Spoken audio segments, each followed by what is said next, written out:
শুভ নববর্ষ আজকেই বেরিয়েছে এটা।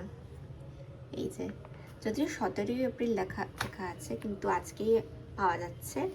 তো 10টা গল্প রয়েছে। 10টা গল্পের মধ্যে এই যে গল্প, লেখার গল্প হচ্ছে বিশেষ নিমন্ত্রণ, শীর্ষেন্দু মুখোপাধ্যায় লিখেছেন। আর কি কি গল্প রয়েছে আমি দেখিয়ে দিচ্ছি। স্মরণজিতের গল্প রয়েছে, এই যে স্মরণজিতের এই গল্পটা ফোঁটা, কৃষ্ণেন্দু মুখোপাধ্যায়, সন্ধ্যা দাস, আরও অনেকের গল্প রয়েছে। তো যার যেটা পছন্দ। এই যে কি সুন্দর ভেতরের অলঙ্করণগুলো, প্রচ্ছদটাও ভীষণ সুন্দর। এইটা তো অপূর্ব লাগছে। আমি গল্পগুলো এখনো জানি না কিরকম, জাস্ট আমি হাতে পেলাম, কিনে নিয়ে আসলাম। প্রত্যেকটার মধ্যে আলাদা আলাদা ব্যাপারও আছে। এটা যেমন একটু কার্টুনের মতো, আর আশা করছি গল্পগুলো ভালো হবে। এটাও খুব সুন্দর।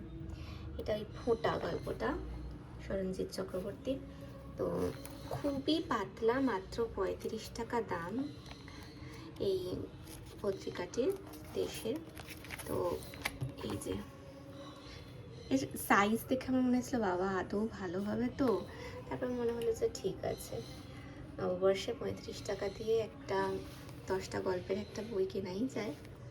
আর ভালো খারাপ তো সাইজের ওপর ডিপেন্ড করে না, অনেক সময় ছোট গল্প নিটোল হয়।